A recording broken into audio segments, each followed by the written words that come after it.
All right, so thank you for the host and thank you for the many sponsors. That's awesome. I think this is going to be an incredible event, and I'm really just honored to be a part of it.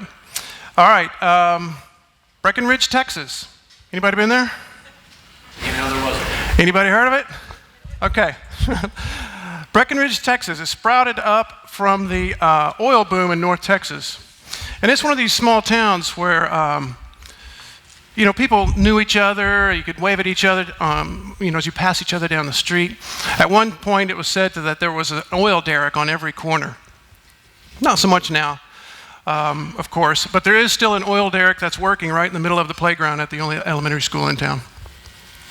My grandfather started a business. He started McCathren Motor Company. And it's not the motor company you might be thinking like today, like a dealership. It was a one-stop shop for everything that had an engine for 150 miles around. It started in 1925. And so you could buy your gas and have it pumped by a guy in uniform. You could have your car serviced. It was a parts store. You could buy a new car or a used car. So it was a dealership as well.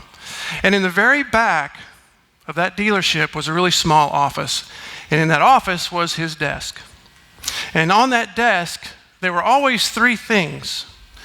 There was a rag, a pile of rags, and none of them were ever clean. And they kind of smelled like, ironically, sawdust. And for those of you who worked around cars as kids, or maybe your parents did, you know what I'm talking about. And then the second thing was a pipe.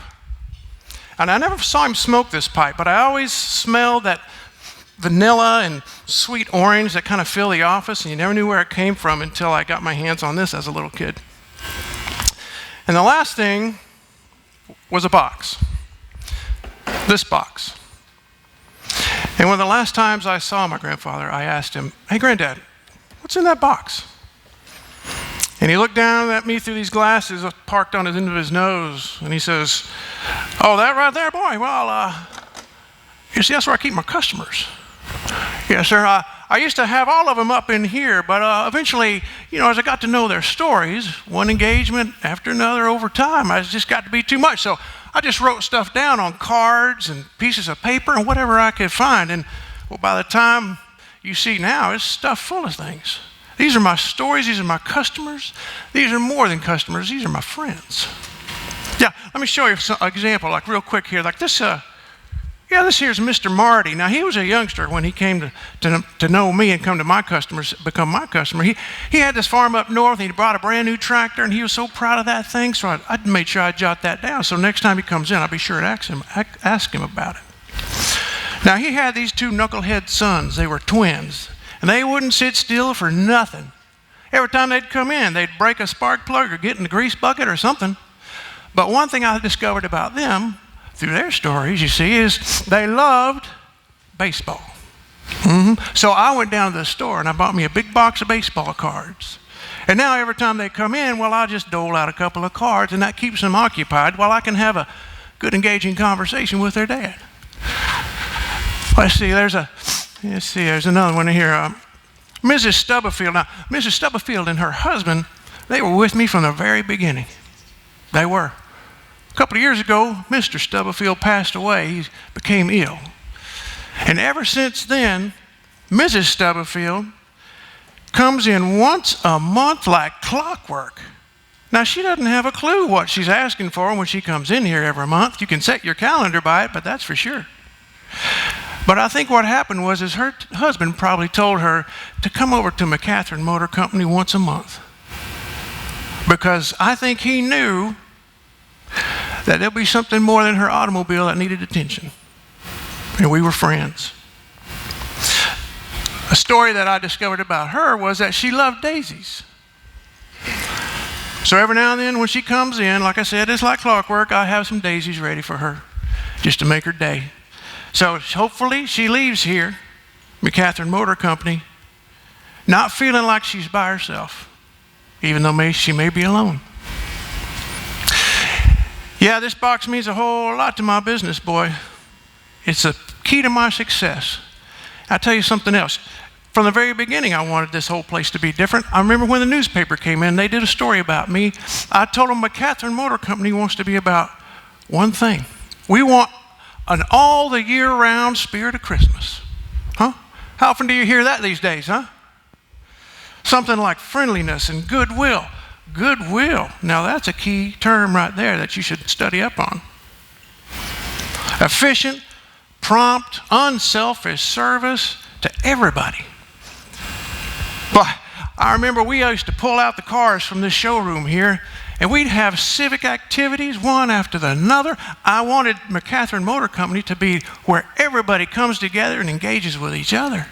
I didn't want to just sell people this and that. They can get that from anywhere. I wanted them to know they were something special around here. So I created opportunities to create stories with them. This showroom used to be filled with things like dances and bazaars and fundraisers and all sorts of community activities. We even had a town hall in here one time. I won't be doing that again.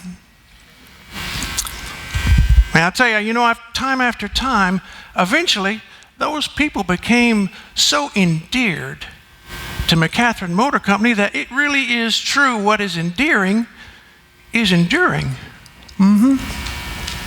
Because see, there was a national gas station, all kinds of fancy, shiny new pumps and such coming in just down the street. And frankly, I was a little worried that they were going to take my gas pumping business. They had advertising I'd never seen before, out there every Sunday in the comics. Everybody saw them, and I knew they did. But sure enough, that store opened up, came fanfare, grand opening, and not one of my customers, not one of these customers, ever paid them a dime. You see, you become part of somebody's life, son. They want you to succeed because you mean something to them, hopefully as much as they've meant to me.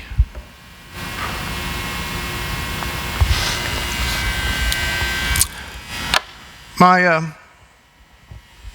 grandfather created value by the experiences he gave his customers over time. And he could only increase that value over time by doing one of two things. And it's actually a really simple equation.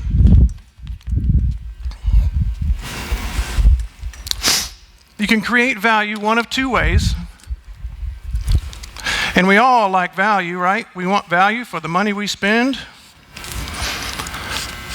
and the experiences we have with brands. And those brands can increase our value through the experience by increasing what we get or reducing what we pay. So you see, they have value with every opportunity that they have to engage with us. And they can either stay above the line in their marketing or below the line. Above the line is all about emotional connections. It's about engagements. It's about meaningful interactions. It's about relationships. Below the line is all about transaction and that transaction mindset.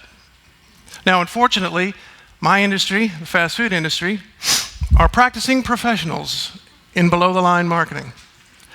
We are fantastic at the buy one, get one free, 99-cent meal, the dollar menu, the kids eat free, family night, and all this, that, and the other, isn't it? It's true. We're the worst offenders. We're really good at it. And if you think about it, what do we look like when we walk into a fast food restaurant? Huh? We look like dollar signs, don't we? Like we have dollars on our foreheads. And it's their mission to separate us from as many of these as possible, as quickly as possible. And they don't just use that opportunity. See, back at the corporate office, we are all about data. So what is it? 15 minutes into the first thing, I'm going to say it, big data. Now we can get that over with. All right, and so if you think about big data, what kind of data is it?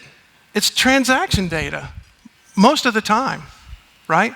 Many of us are just figuring out how to get here with all this data. But millions of rows of customer records, and it's all about, yeah, I have their name, but I don't I don't have a relationship with them, really. And that data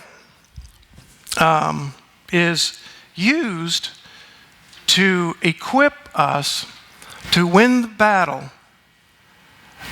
of manipulation. We want to manipulate that customer using the transaction level detail data we have about that customer to get one more transaction.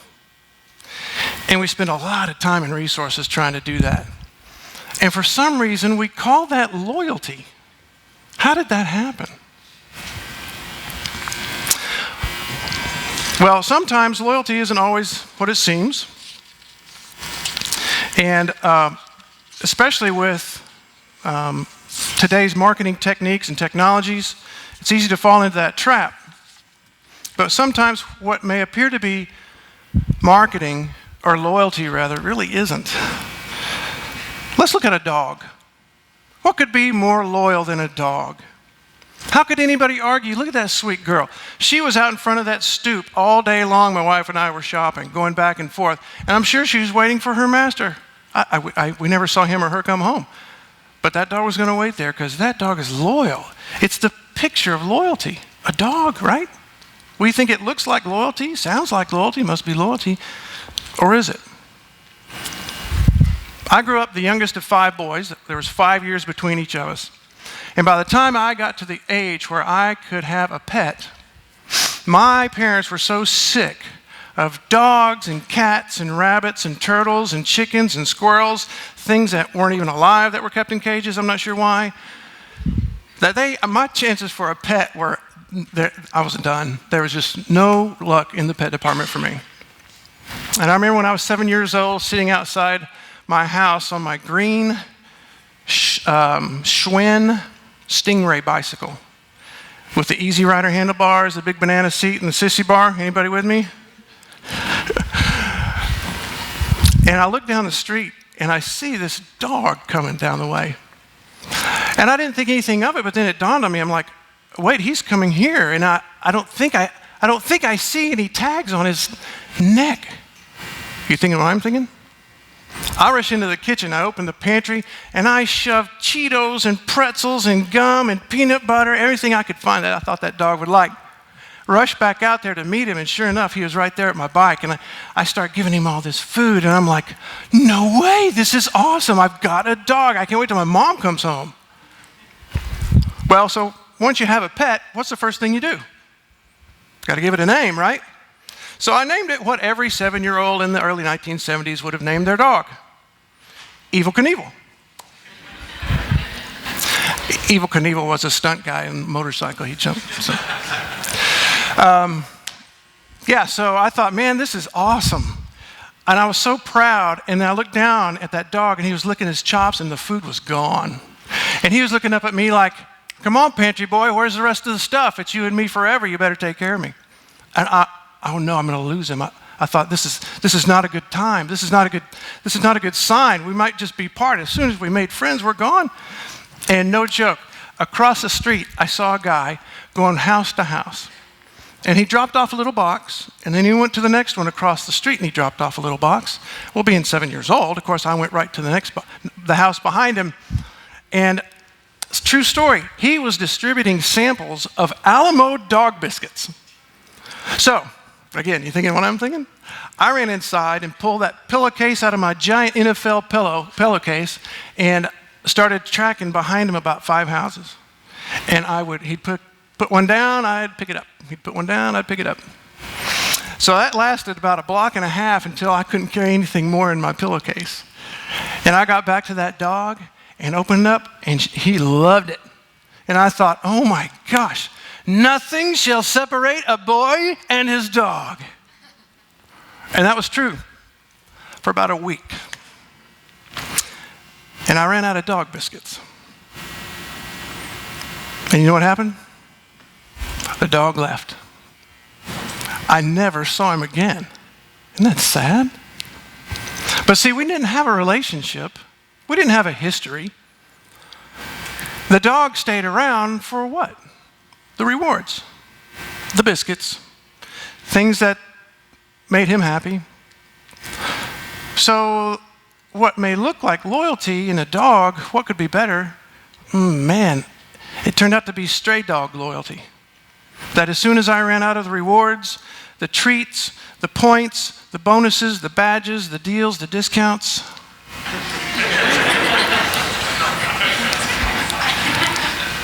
how many of y'all, that kind of sounds like your loyalty program a little bit? How many of your customers look like this? And what's bad about it is that over time, we've just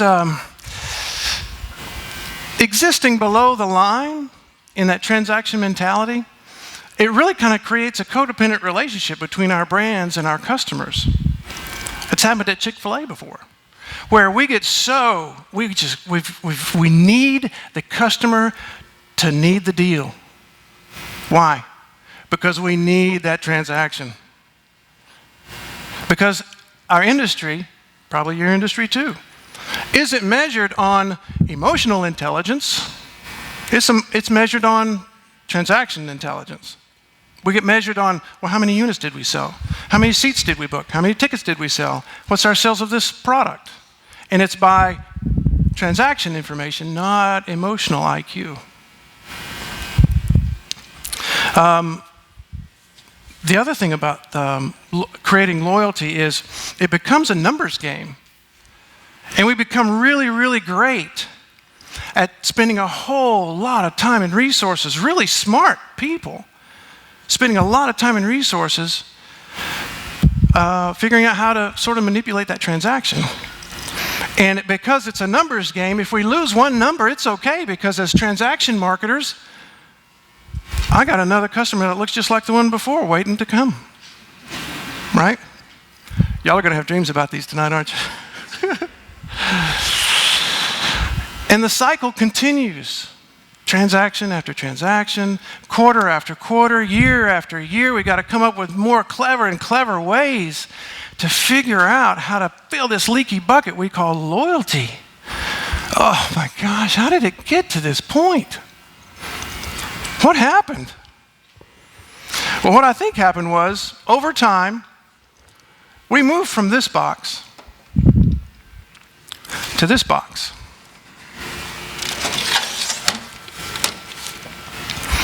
Right? It became more data-driven because technology allowed speeds and feeds like we've never seen before. This is slow. I don't see results the next day. I don't see results on my P&L the next month. But I do see, if I can manipulate it the right way, I see at least something moving. Over time, it might not be profitable, but I'll worry about that when I get there. We went from this box, which is pure loyalty, right? It's the baseball cards to those two little boys. It's the daisies to Mrs. Stubblefield. And although this box really raised our IQ for customers, for sure, we can do all kind of data analysis and really understand their transaction and what's in their market basket and why do they buy this and not this, and if we promote this, will they buy more of this? But what it ends up doing is we get so wrapped up in below-the-line marketing that we are risking extracting value from customers versus adding value to customers. Man, the world has taken us here. Is there any possible way we could ever get back to this box? Well, I think there is. If we believe in one simple principle, and it's this: loyalty is created by using our brand to add value to the things our customers value most. Loyalty is created by using our brand, our assets, not just our products and services, but think about our people, right? Because people end up eventually making the difference here. To becoming really good listeners. To add value to the things our customers value most. And it's all about stories.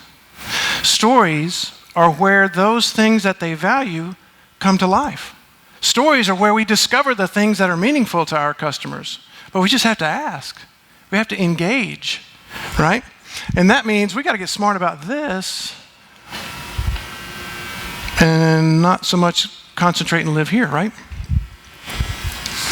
So one of our operators, our franchisees, we call them operators, he decided to put this principle into practice.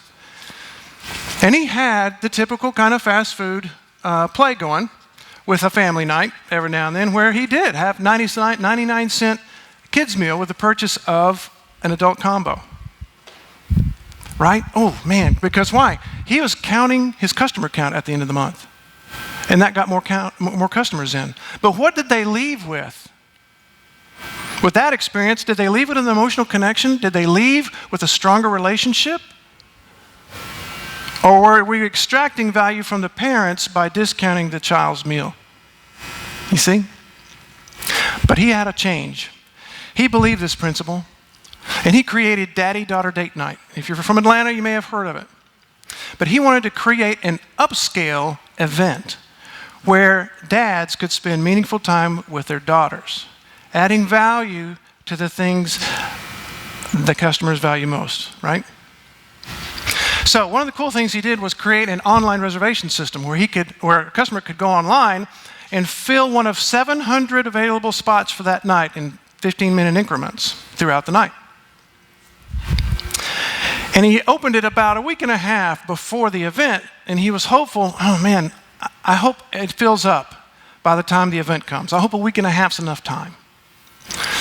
Well, not only did he fill 100% of all the available reservations, he did it within the first 24 hours. What are people hungry for? Really? It was amazing. Now you may be thinking, oh my gosh, I've got a daughter and I'd love to take her out. We spend time together, but I wouldn't take her to a fast food restaurant. You kidding me? That's special? You know what? Rather than let me try to explain how special it was, I want you to watch this video of what really happened.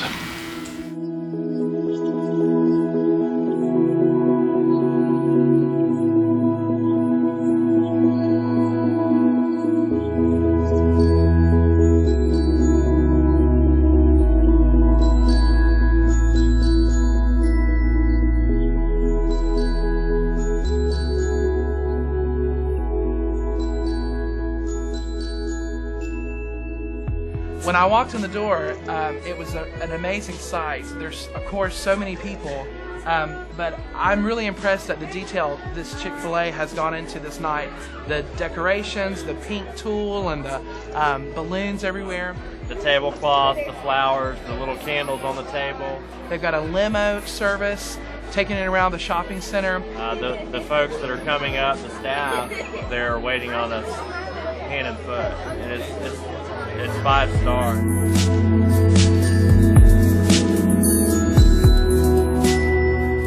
We decided to come because it's a good opportunity for us to get away from the hustle and bustle that the household brings sometimes, that the job brings, and just bond as a family unit without mom. It's usually me and my brothers and my dad, plus they're annoying, so it's nice to get away from them a while just with my dad.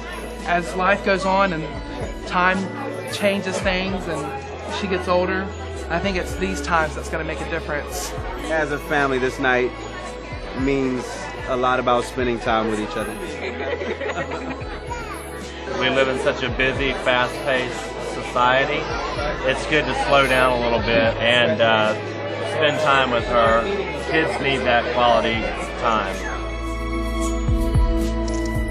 I think it's really special, being here because it's just me and my dad. There's not tons of people with the group with us. My favorite part is that I get to spend my time with my daddy and do a lot of special things like ride in the limo and stuff. I like when he takes me out to places. My favorite part about tonight is just seeing her be excited, just being with her. I mean, we have fun together. I just love being with her. Favorite thing about her, she's my best friend. On our way here, she said, "Daddy, I love spending time with you." as you can see, as you look around, there's dads and daughters getting out of the hectic life and just sitting here and connecting and spending time together and just hanging out. Tonight is a night that we will remember for a very long time. It will stick in our memories for a long time, won't it, baby? It was special spending time with my dad.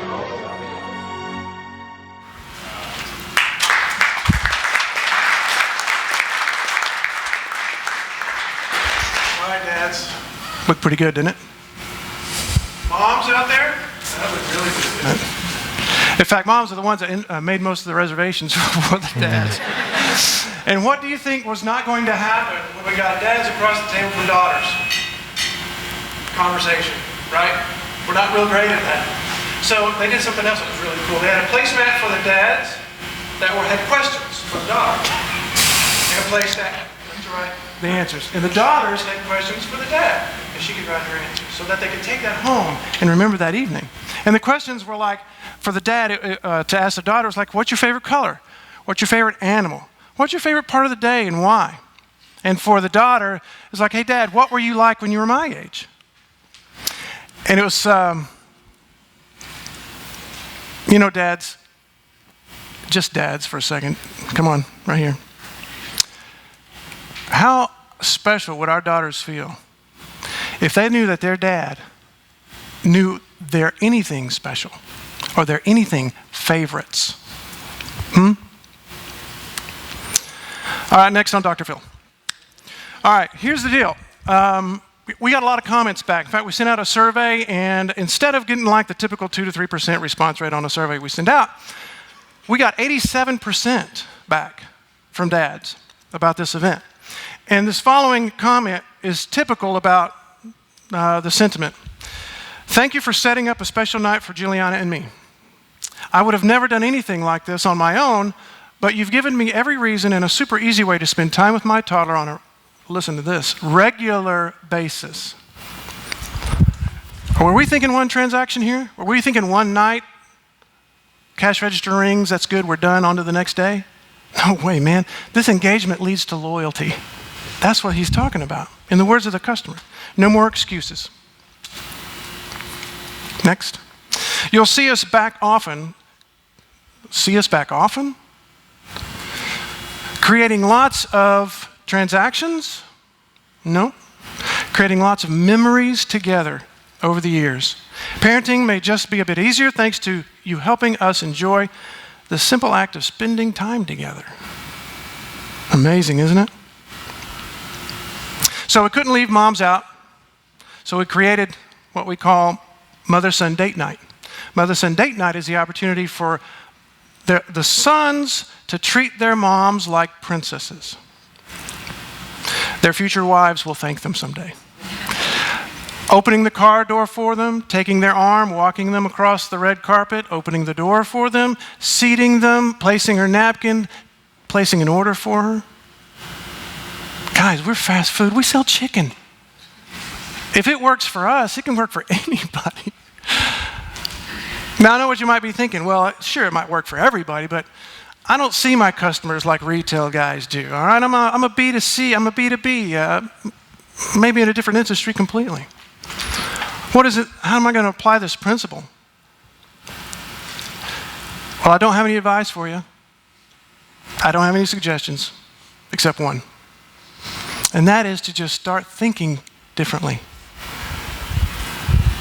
Start having conversations in your organizations that ask people about this above the line type of marketing mentality. And question, why are we doing the below the line, and what's going to be relevant, remarkable, and engaging over time? Start having those conversations about what is creating value, about what loyalty is all about. It's about a series of engagements over time, isn't it? It's not about, you can't put loyalty in your promotions calendar. Loyalty is something that you have to promote throughout your culture.